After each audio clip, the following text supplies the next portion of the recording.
ஹல்லேலூயா. நம்முடைய ஆண்டவராகிய இயேசு கிறிஸ்துவின் நாமத்தில் உங்கள் யாவரையும் வாழ்த்துகிறேன். விடிஞ்சிருச்சுங்க. Good morning. என்ன, நீங்க இந்தியாவில் இல்லையா? Okay, good afternoon or good evening, what ever it. தேவனை துதிக்கிறதற்கு, அவருடைய வார்த்தைகளை தியானிக்கிறதற்கு எந்த சமயமா இருந்தாலும், அதாவது பகலா இருந்தாலும் இரவாக இருந்தாலும், அவர் துதிக்கு பாத்திரராக இருக்கிறார் அல்லவா? வாருங்கள் ஜெபித்து தியானத்திற்கு செல்லலாம். பரிசுத்தம் உள்ள பிதாவே, உம்மை துதிக்கிறதற்கும் உம்முடைய நாமத்தில் ஜெபிக்கிறதற்கும் உம்மிடத்தில் முறையிடுவதற்கும் உம்முடைய சந்நிதியை சேர்வதற்கும் உறங்காமல் தூங்காமல் எங்களை காப்பாற்றுகிற தேவனே, எங்களை காத்தருள்கிற தேவனே, உம்மையே பற்றி கொண்டிருக்க கிருபை அருள வேண்டும் என்று கிறிஸ்துவின் நாமத்தில் வேண்டிக் கொள்கிறோம் பிதாவே. ஆமென். தேவனுக்கு ஸ்தோத்திரம். நம்முடைய ஆண்டவர் நமக்கு எல்லா வேளைகளிலும் தொடர்பிலே இருக்கிறவர். He is never too busy to answer our prayers. நம் ஜெபத்திற்கு பதில் தரக்கூடாத அளவுக்கு நம்முடைய ஆண்டவர் பிஸியாக இல்லை. நம்ம தான் பிஸியாகி போய் ஜெபிக்கிறதற்கு மறந்து போகிறோம். ஆண்டவரிடத்தில் விண்ணப்பம் பண்ண மறந்து போகிறோம். ஆண்டவருடைய சன்னதியிலே இருக்கிற சந்தோஷத்தை அனுபவிக்காதபடி அனாவசியமாக நஷ்டங்களுக்கு, கஷ்டங்களுக்கு இலக்காக்கி விடுகிறோம். கவனிங்க, இந்த உலகத்திலே மனிதன் எதையோ சாதிக்க வேண்டும் என்று ஆசைப்படுகிறான். புது புது மருந்துகள், புது புது லேப், புது புது வேக்சினேஷன்ஸ், புது புது மெடிக்கல் எக்யூப்மெண்ட்ஸ், புதிய புதிய தேடல்களோடு மருத்துவர்கள் தேடிக்கொண்டே இருக்கிறார்கள். அவ்வளவாக இன்று புது புது மெடிசின்ஸ் வந்து கொண்டே இருக்குது. ஆனால் மனிதர்களுக்கு வியாதி குறைஞ்சிருக்கா? புது நோய், புது புது பிரச்சனைகள் எழுந்து கொண்டேதான் இருக்கு. மனிதன் சந்திர மண்டலத்திற்கு செல்வது, வான மண்டலங்களில் என்ன நடக்கிறது என்று அறிந்து கொள்வதற்கு சேட்டலைட்ஸ் எல்லாம் அனுப்புகிறதற்கு ஆசைப்படுகிறானே தவிர, தங்கள் சரீரங்கள் ஆரோக்கியமாக இருப்பதற்கு ஏதாவது செய்ய முடியுதா? செய்யறாங்க. எத்தனையோ அநேக எக்ஸசைஸ் எல்லாம் பண்ணிக்கிட்டு, டயட் ஃபாலோ பண்ணிக்கிட்டு, அது இதுன்னு என்னென்னமோ செஞ்சு அளவு கடந்த அளவுக்கு ஹெல்த் குறித்த எச்சரிக்கைகளை அவர்கள் எடுத்துக்கொண்டிருந்தாலும், எவ்வளவு பெரிய செலிபிரிட்டியா இருந்தாலும், எவ்வளவு பெரிய பணக்காரரா இருந்தாலும், எவ்வளவு பெரிய ராஜாவா இருந்தாலும், ராணியா இருந்தாலும், வியாதிகளுக்கு ஆளாகிறார்கள், மரணத்துக்கு இலக்காகி விடுகிறார்கள். இல்லையா? இந்த உலகம் பிரச்சனைகளில் உள்ள உலகம், கெட்டுப்போன உலகம், கெட்டுப்போகிற சரீரம். இந்த வியாதிகளும் இந்த பிரச்சனைகளும் இந்த சிரமங்களும் சர்வசாதாரணம். உங்களுக்கு எப்பாவது சுகவீனம் ஏற்பட்டிருக்கா? உங்களுக்கு எப்பாவது சிரமங்கள் வந்திருக்கா? அதாவது வாழ்க்கை முழுவதும் சிரமங்களும் ஆரோக்கிய குறைவும் அல்ல.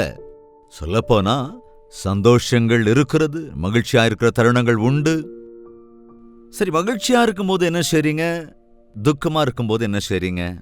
பயம் வருகிற போது என்ன செய்றீங்க? பிரச்சனைகள் வருகிற போது என்ன செய்றீங்க? பரிசோதிச்சு பாருங்க உங்களை நீங்களே. நிறைய பேரு பிரச்சனைகள் வந்தா சோர்ந்து போயிடுறாங்க. பிரச்சனைகளை இன்னும் பெருசா ஆக்கிக்கிறாங்க. சந்தோஷம் வருகிற போது தேவனை மறந்து போய் இன்னும் அதிக இடறி இன்னும் கஷ்டங்களுக்கு ஆளாயிடுறாங்க. அப்படிப்பட்ட சூழ்நிலையில நாம் என்ன செய்ய வேண்டும் என்று பைபிள் சொல்கிறது. யாக்கோபு அன்றைய விசுவாசிகளுக்கு எழுதிய காரியங்கள் உங்களுக்கு தெரியுமா? பார்க்கலாமா? யாக்கோபு எழுதின நிருபம் 5ஆம் அதிகாரம் 13ஆம் வசனம். கவனிங்க. உங்களில் ஒருவன் துன்பப்பட்டால் ஜெபம் பண்ண கடவன். உங்களில் ஒருவனுக்கு ஒருவேளை ஏதாவது துன்பம் நேரும் என்றால் சோர்ந்து போய் உட்கார்ந்திருக்க கூடாது. ஹாஸ்பிட்டலை நோக்கி ஓடுவது அல்ல. கத்தி கப்படான் எடுத்துக்கிட்டு பகையை தீர்த்துக் கொள்வதும் அல்ல. சிரமம் வந்து விட்டதே என்று கையால் ஆகாதவனைப் போல சோர்ந்து சோர்ந்து அழுவதும் அல்ல. ஆண்டவரே, சிரமங்களிலே துணையாயிருக்கிற இயேசுவே எனக்கு உதவி செய்யுங்க என்று மனதார ஜெபிக்க வேண்டும். எஸ், உங்களுக்கு ஜெபிக்க கூட முடியாத அளவுக்கு துன்பம் இருந்தா பெருமூச்சு விடுங்க. பெருமூச்சுக்களின் அர்த்தத்தையும் கூட புரிந்து கொள்ளக்கூடியவர் நம் தேவன். எகிப்திலே இஸ்ரவேல் ஜனங்கள் சுமை சுமக்கும் வேலை செய்யவே முடியாம அவர்கள் பெருமூச்சோடு கூட கண்ணீர் சிந்தினார்கள். இதற்காக இந்த வாழ்க்கை என்று புலம்பினார்கள். நம்ம வாழ்க்கை கூட அதே மாதிரி இருக்கிறதா? இன்று காலையிலிருந்து, இது கூட காலை தானே, பாருங்க, இதுவரைக்கும் உன் வாழ்க்கையில எவ்வளவு தரம் பெருமூச்சுட்டு இருக்கிற எண்ணிப்பா. சரி, அதிகாலையில இருந்து இப்பவே ஒரு 1-1.5 மணி நேரம் ஆயிடுச்சு இல்லையா? விடிஞ்சு எழுந்துட்டீங்களா இல்ல இன்னும் பெட்ல தான் இருக்கீங்களா? விடிஞ்சிருச்சா? அப்பா, என்ன செய்யறது? அதை செய்யறதா, இதை செய்யறதா, அவங்கள பாக்குறதா, இவங்கள பாக்குறதா, இப்படி ஐயோ சலிச்சுக்கிட்டுவோம், முணங்கிக்கிட்டே இருப்போம். எழ முடியாம, படுக்கையில இருந்து எழ முடியாம முணுமுறுத்துக்கிட்டு, அப்பா பாடியெல்லாம் பெயினா இருக்கு, ஒரே தலைவலியா இருக்கு அப்படின்னு சொல்லுவாங்க பாருங்க சில பேர். அந்த முன்னுக்குத்தலிலும் கூட இயேசுவே எனக்கு சுகத்தை கொடுங்க, என்னை எழுப்புங்க என்று கேட்டு பாருங்க. அற்புதமாக அவர் சுகத்தை அருளுவார். பெருமூச்சுக்களை கேட்கிற தேவன். முறுமுறுப்பு, அதாவது எப்படின்னா அப்பா அப்படி எத்தனை தடவை நம்மை அறியாமலேயே நம்ம சொல்றோம் இல்லையாங்க? அதை கூட பார்க்கிறார். என் பிள்ளைகள் முனகுகிறார்களே, என் பிள்ளைகள் பெருமூச்சு விடுகிறார்களே, நான் ரத்தம் கிரயமாய் செலுத்திக் கொண்ட என் பிள்ளைகள் கண்ணீர் சிந்துகிறார்களே. அவர்கள் கண்ணீரை துடைக்கதற்காகத்தானே, அவர்கள் சாபத்தை அகற்றுவதற்காகத்தானே, அவர்கள் வியாதிகளை சுஸ்தமாக்கத்தானே நான் அன்று சிலுவையிலே ஜீவனை தந்தேன் என்று ஆண்டவர் உன்னையே நோக்கி பார்த்து கொண்டிருக்கிறார். நீ அவரை நோக்கி பார்த்தால், அவரிடத்திலே விண்ணப்பம் செய்தால், ஆண்டவரே இந்த பாடுகளை பாருங்க, இந்த சிரமம் வந்திருக்கிறது, எனக்கு சிரமத்தின் மத்தியில் இருக்கிறேன். ஆமாங்க, யோசேப்புக்கு அன்று சிரமம் வந்தபோது அவன் நிந்திக்கவே இல்லை, வேறு ஒருவரையும் நிந்திக்கவில்லை, அவனுடைய பிரதர்ஸை கூட அவன் நிந்திக்கல, தன்னைத்தானும் நிந்திக்கல, அல்லது சூழ்நிலையை நிந்திச்சுக்கிட்ட உட்கார்ந்து இருக்கல. தேவனை அவன் தேடினதனால் தான் சிரமங்களின் மத்தியிலே தேவன் அவனுக்கு துணையாயிருந்தார். தாவீது எத்தனையோ சிரமங்களை எதிர்கொண்டாலும் கூட தேவனுடைய துணையை அவன் நாடினதினால்தான் சிரமங்களிலிருந்து வெளியே வந்து தேவனை அவனால் துதிக்க முடிந்தது, தேவனுடைய சித்தத்தை நிறைவேற்ற முடிந்தது. யோபு சிரமங்களுக்குள்ளாக கடந்து போன போது தேவனிடத்திலே முறையிட்டதினாலே, தேவனிடத்திலே நம்பிக்கையோடு இருந்ததினாலே புடமிடப்பட்ட பொன்னை போல் வெளியே வந்து இரண்டத்தனையாய் ஆசீர்வாதத்தை பெற்றுக்கொண்டான். சிரமங்கள் வருகிற போது சோர்ந்து விடக்கூடாது, சலித்து போய்விடக்கூடாது, தேவனை தூஷித்து விடக்கூடாது, மனிதர்கள் மேல் குற்றம் சுமத்தக்கூடாது. முழங்கால் படிட்டு ஜெபியுங்கள். உங்களில் ஒருவன் துன்பப்பட்டால் ஜெபம் பண்ண கடவன், ஒருவன் மகிழ்ச்சியாயிருந்தால் அவன் சங்கீதம் பாட கடவன். ஆனா நாம சந்தோஷமா இருக்கும்போது தேவன் நினைவுக்கே வரமாட்டார். சில பேருக்கு அந்த சந்தோஷம் உண்டாக்கக்கூடிய சூழ்நிலையை உருவாக்கியவர் ஆண்டவரே என்று நினைவு கூறுகிறவன் அவரை துதிக்காமல், துதி கீதங்கள் பாடாமல் அவனால் இருக்கவே முடியாது. மகிழ்ச்சியாயிருக்கிற வேளையிலே ஆண்டவரை துதித்தால், துக்கத்தின் வேளைகளிலே அந்த துதியே உன்னை காப்பாற்றிவிடும். சிரமங்களிலே நீ பாடுகிற பாடல்கள் உனக்கு ஆதரவா இருக்கும். நன்றியோடு கூட நீ துதித்து பாடின பாடல்கள் உன் சிரமங்களில் நினைவு கூறுகிற போது உனக்கு சொல்லவே முடியாத ஆறுதல் கிடைக்கும். ஒருவன் துன்பப்பட்டால் அவன் ஜெபம் பண்ண கடவன், மகிழ்ச்சியாயிருந்தா சங்கீதம் பாட கடவன். 14ஆம் வசனம் வாசிக்கிறேன், கவனிங்க. உங்களில் ஒருவன் வியாதிப்பட்டால் அவன் சபை மூப்பர்களை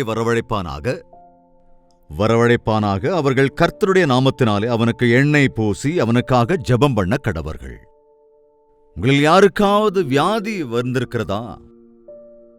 வந்துகிட்டே தான் இருக்கு இல்லையா? உங்களில் ஒருவன் வியாதிப்பட்டால் உடனே ஹாஸ்பிட்டலில் போய் அட்மிட் ஆக வேண்டும் என்று, அல்லது ஆம்புலன்ஸ்க்கு கால் பண்ணுங்கள் என்று இல்லைங்க. ஆபத்து காலத்தில் என்னை நோக்கி கூப்பிடு, நான் உனக்கு மறு உத்தரவு அருளுவேன். சில நேரங்களிலே பியாண்ட் அவர் கெப்பாசிட்டி, அதாவது நமக்கு நம்முடைய சக்திக்கு மிஞ்சிய சோதனைகளுக்குள்ளே நாம் சிக்கிக்கொள்கிற போது, நடக்க முடியாத, எழவே முடியாத, நமக்காக நாம் ஜெபிக்கவே முடியாத அளவுக்கு நாம் பலவீனர்களாக ஆகிற போது, நாம் ஜெபம் செய்கிறவர்களுக்கு நம்முடைய விண்ணப்பத்தை சொல்ல வேண்டும். தினந்தோறுங்க நாங்க சில ஆயிரக்கணக்கான ஜெப தேவைகள் வாட்ஸ்அப் மெசேஜ் மூலமாக பெறுகிறோம். அவர்களில் எத்தனையோ பேர் பலவீனமான சூழ்நிலைக்குள் இருக்கிறவர்கள், இப்பொழுதுதான் ஆண்டவருக்குள் வந்தவர்கள் கூட, இன்னும் இப்பொழுதுதான் ஆண்டவருக்குள் பலப்படுகிறவர்கள் கூட, அவர்களால் சுமக்க முடியாத பாரங்களையும் மேற்கொள்ள முடியாத பிரச்சனைகளிலும் தாங்கவே முடியாத பாடுகளிலும் இருக்கிறவர்கள், அவர்கள் எங்களுக்காக ஜெபியுங்கள் என்று கேட்டுக்கொள்கிற போது நாம் அவர்களுக்காக ஜெபிக்கிறோம். நான் ஜெபிக்கிறேன், நம்முடைய பிரேயர் டீமை சேர்ந்தவங்க எல்லாம் ஜெபிக்கிறோம். நான் எப்பொழுதும் சொல்லுவேன், நாங்கள் ஜெபிக்கிறது மட்டும் இல்ல, நீங்களும் ஜெபிக்க வேண்டும். நீங்கள் ஜெபிக்கிற போது, நாங்களும் ஜெபிக்கிற போது அந்த ஜெபத்துக்கு தேவன் பதிலளிப்பார். ஒரு அதிக எடையுள்ள கல்லை என்னால் தூக்க முடியாத போது, கொஞ்சம் பிரதர் ஒரு கை கொடுங்க அப்படின்னு கேட்கறதுல எந்த தப்பும் இல்லையே. நம்முடைய தலைக்கு மிஞ்சிய பாடுகளும் பிரச்சனைகளும் வியாதிகளும் நம்மை சூழ்ந்து கொள்கிற போது, நமக்காக ஜெபிக்கிற தேவ ஜனங்கள், நமக்காக ஜெபிக்கிற ஜெப வீரர்கள் நமக்கு அவசியப்படுவார்கள். இன்னைக்கு நிறைய பேர் எனக்காக ஜெபிங்க அப்படின்னு சொல்றதுக்கு கூட அது என்னமோ வெட்கப்படுறாங்க. நம்முடைய பலவீனத்தை மற்றவங்களுக்கு எதுக்கு சொல்லணும் அப்படிங்கிற மாதிரி ஒரு தயக்கம். பரிசுத்தனான பவுல் எவ்வளோ பெரிய தேவ மனிதனா இருந்த போதும் சபையினிடத்திலே கேட்டான், எங்களுக்காக ஜெபியுங்கள் என்று. நான் தைரியமாய் பிரசங்கிக்க வேண்டி எனக்காக ஜெபியுங்கள் என்று கேட்கிறான். ஆமாங்க, உங்களுக்காக நாங்கள் ஜெபிக்கிறோம், நீங்களும் எங்களுக்காக ஜெபிக்க வேண்டும், எனக்காக ஜெபிக்க வேண்டும். ஒருவருக்காக ஒருவர் ஜெபம் பண்ணுங்கள் என்றுதான் வேத வாக்கியம் சொல்கிறது. அதற்காகத்தான் நாம் ஆலயத்திலே சேர்ந்து உபவாச கூடுகைகளை கைகோர்த்து ஒருவரோடு ஒருவர் மனம் திறந்து தேவனிடத்திலே மன்றாடி ஜெபிப்பதென்பது ரொம்ப ரொம்ப முக்கியமான காரியம். எப்போதும் நான் சொல்லிக்கிட்டே இருக்கிறேன். எதற்காக சபை மூப்பர்களை வரவழைக்க வேண்டும்? அவர்கள் கர்த்தருடைய நாமத்தினால் ஜெபிக்கிறார்கள். ஜெபிப்பது அவர்கள் அல்ல, ஜெபம் செய்கிறார்கள். ஆனால் அவர்களால் அல்ல, பாஸ்டருடைய நாமத்தினால் அல்ல சுகம் கிடைப்பது.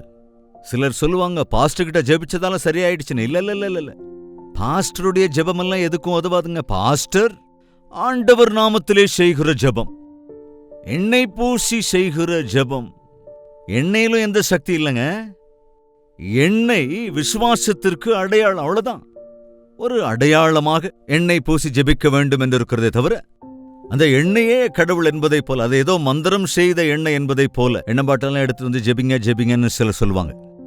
என்கிட்ட சில பேர் கொண்டு வந்து எண்ணெய் பாட்டில் ஜெபிச்சு கொடுங்கன்னு சொன்னா அவங்கள அஃபண்ட் பண்றதுக்கு விரும்பாம, அவங்களுக்கு முன்னால சத்தமா நான் செய்கிற ஜெபம் என்னவென்றால், ஆண்டவரே, ஜெபிக்கிற எனக்குள்ளாவது ஜெபம் செய்கிற இந்த எண்ணெய் பாட்டிலிலோ எந்த வல்லமையும் இல்லை. உம்முடைய நாமத்தினால் இருக்கிற வல்லமையினாலே, நீர் சிலுவையில் சிந்திய இரத்தத்தினாலே, இவர்கள் உமக்குள் வைத்திருக்கிற விசுவாசத்தின் அடிப்படையில் இவர்களுக்கு தேவையான சுகத்தையும் விடுதலையும் அருளி செய்யுங்க என்று நான் ஜெபம் செய்து விடுவேன். ஆமாங்க, சுஸ்தம் இயேசுவின் நாமத்தினாலே வருவது. சுகம் என்பது அவர் சிந்தின அந்த இரத்தத்தினாலேதான் கிடைக்கிறது. அதை நாம் விசுவாசிப்போம் என்றால், நாம் ஒருவருக்காக ஒருவர் ஜெபம் செய்வோம் என்றால், அப்பொழுது நாம் அற்புதமான சுகத்தையும் விடுதலையும் பெற்றுக்கொள்ள முடியும். தினந்தோறும் காலை எழுந்த உடனே கணவன் மனைவியாக நீங்கள் இருவரும் ஒருவருக்காக ஒருவர் ஜெபிப்பதை பழக்கப்படுத்திக் கொள்ளுங்கள். நீங்கள் இருவரும் சேர்ந்து உங்கள் பிள்ளைகளுக்காக ஜெபியுங்கள். சிரமங்கள் வர்ற வரைக்கும் காத்திருக்க வேண்டிய அவசியம் இல்லை. வியாதி வர வரைக்கும் எதிர்பார்த்துக்கிட்டு இருக்க வேண்டியதில்லை.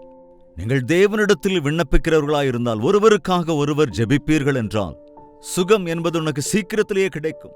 அதாவது அந்த சுகவீனம் என்பது உனக்குள் வருவதற்கு முன்னதாகவே, அந்த சுகவீனம் உனக்குள் வேலை செய்வதற்கு முன்பே, அந்த சுகவீனத்தின் அடையாளம் தெரிவதற்கு முன்பே அவைகளை அமர்த்தி போடுவதற்கு நம் ஆண்டவர் வல்லமையுடையவராயிருக்கிறார். தினந்தோறும் தேவனுடைய சந்நிதியிலே நாம் ஒருமனப்பட்டவர்களாய் ஜெபிப்போம் என்றால், விசுவாசத்தோடு ஒருவருக்காக ஒருவர் ஜெபிப்போம் என்றால், நம்முடைய சிரமங்கள் எல்லாவற்றையும் மனம் திறந்து ஆண்டவருடைய பாதத்திலே நாம் விண்ணப்பம் செய்வோம் என்றால், நம்முடைய சந்தோஷத்திலே அவரை துதித்து சங்கீதம் பாடினால், உங்களுக்கு தெரியுமாங்க, சங்கீதம் பாடுகிற சமயத்திலே ஸ்தோத்திரத்தோடும் நன்றி உணர்வோடும் உன் இருதயத்திலே இருந்து வருகிற பாடல்கள் உன் சரீரத்தில் இருக்கிற ஒவ்வொரு அவயவங்களிலும் சுகத்தை தரும். என்னுடைய வாழ்க்கையில் அநேக வேளைகள் நான் அனுபவித்தது என்னவென்றால், தேவனுடைய ஆலயத்திலே தேவனுடைய பிள்ளைகளோடு சேர்ந்து எல்லோரும் மகிழ்ச்சியாக தேவன் செய்த நன்மைகளை நினைத்து சங்கீதங்களை பாடுகிற போது, ஒவ்வொரு நாடி நரம்புகளிலேயும் தேவனுடைய சுகமாக்குதல் செல்வதை, ஒவ்வொரு பலவீனத்திலிருந்தும் விடுவிக்கப்படுவதையும், மனோரீதியான சரீர பிரகாரமான ஆவிக்குரிய பிரகாரமான சுகத்தை பெற்றுக்கொள்ளுவதை, காற்றிலே பறக்கின்ற பறவைகளைப் போல அவ்வளவு தெளிவான இருதயத்தோடு நன்றியோடு கூட தேவனுக்கு முன் அவரை துதிக்க முடியும். இன்றிலிருந்து சிரமம் வந்து விட்டுதான் உடனே ஜெபியுங்கள். வியாதி வந்திருக்கிறதா, ஜெபத்தை கேளுங்கள். மாத்திரமல்ல, நீங்கள் உங்களுக்காக அவர்கள் ஜெபிப்பார்கள். அப்பொழுது 15ஆம் வசனம், அப்பொழுது விசுவாசமுள்ள ஜெபம் பிணியாளியை ரட்சிக்கும். ஒருவேளை அவன் பாவம் செய்திருப்பான் என்றால் அந்த பாவம் கூட மன்னிக்கப்படும். Sin and sickness go together. பாவமும் பிணியும் பக்கம் பக்கமாக தான் இருக்கும். எனவே ஜெபம் பண்ணுகிற போது பாவங்களும் மன்னிக்கப்படுகிறது, பிணிகளும் சுஸ்தமாக்கப்படுகிறது. அதற்கே ஒருவர் தங்கள் காரியங்களை பிறரோடு பகிர வேண்டும். ஒருவரோடு ஒருவர் இருதயங்களை பகிர்ந்து கொள்ள வேண்டும். அதற்காகவே நமக்கு குடும்ப ஜெபம், அதேபோல ஆலயத்திலே சபை பிரார்த்தனை, விசுவாசிகள் எல்லோரும் சேர்ந்து செய்கிற ஜெபம் மிக மிக அவசியம். ஜெபிக்கலாமா? பரிசுத்தமும் அன்பும் நிறைந்த பிதாவே, இந்த வேளையிலும் யார் யார் எங்கெங்கிருந்து இந்த வார்த்தைகளை கேட்டுக்கொண்டிருக்கிறார்களோ, சிரமங்களில் இருக்கிறார்களோ, பெருமூச்சோடு இருக்கிறார்களோ கவனிங்கப்பா. வியாதியில் இருக்கிறார்களோ, சோர்ந்து போயிருக்கிறார்களோ பாருங்கப்பா. சந்தோஷமா இருக்கும்போது உம்மை மறக்கிறவர்களா இல்லாதபடி பார்த்துக் கொள்ளுங்கப்பா. ஒருவருக்காக ஒருவர் ஜெபம் பண்ணுவதன் மூலமாக நாங்கள் மன்னிக்கப்படுவதற்கும் ஆசீர்வதிக்கப்படுவதற்கும் சுகத்தை பெற்றுக்கொள்வதற்கும் உம்மை துதித்து உம்முடைய நாமத்தை மகிமைப்படுத்துவதற்கும் சகாயம் அருள வேண்டும் என்று கிறிஸ்துவின் நாமத்தில் வேண்டிக் கொள்கிறோம் பிதாவே. ஆமென். நம்முடைய கர்த்தராகிய இயேசு கிறிஸ்துவினுடைய கிருபையும் பிதாவாகிய தேவனுடைய அன்பும் பரிசுத்தாவின் அந்யோன்ய ஐக்கியமும் சந்தோஷமும் சமாதானமும் அனுதின தியானத்தில் ஒருமனப்பட்டிருக்கிற நம் அனைவரோடும் என்றும் என்றும் சதா காலங்களிலும் தங்கி தரித்திருப்பதாக. ஆமென். தேவனுக்கு ஸ்தோத்திரம். உங்கள் ஜெப தேவைகளை 8939801234 என்ற நம்பருக்கு ஒரு டெக்ஸ்ட் அல்லது வாய்ஸ் மெசேஜ் மூலமாக அனுப்புவீங்கள். அவர்கள் எல்லாவற்றையும் நாங்கள் ஃபோன் பண்ண ஒருவேளை மறந்துடுவோம், எல்லா ஃபோனையும் லிஃப்ட் பண்ண முடியாது. எனவே வாட்ஸ்அப் மெசேஜ் எல்லாவற்றையும் நாங்கள் வரிசைப்படுத்தி உங்கள் எல்லோருக்காகவும் அன்றன்று ராத்திரியே நாங்கள் ஜெபிக்கின்றோம். மறுபடியும் அவர்கள் எல்லாவற்றையும் நோட் பண்ணி முக்கியமான பாரங்களுக்காக கண்டினியூஸாக நாங்கள் ஜெபிக்க தேவன் கிருபை அருளுகிறார். இதேபோல நீங்களும் தொடர்ந்து ஜெபியுங்கள். அற்புதமான சாட்சியையும் கூட நீங்கள் தெரிவிக்கிறீர்கள். ஜெபத்தினால் பெற்றுக்கொள்கிற நன்மையும் நீங்கள் பகிர்ந்து கொள்ளுங்கள். அப்படிதினும் அதிக உற்சாகத்தோடு இந்த ஊழியத்தை தொடர உதவியாக இருக்கும். மீண்டும் நாளை காலை இதே அனுதின தியானத்தில் நாம் மீண்டும் சந்திக்கலாம். அது வரைக்கும் தேவனுடைய மகா கிருபை உங்களுக்கு துணையாக இருப்பதாக.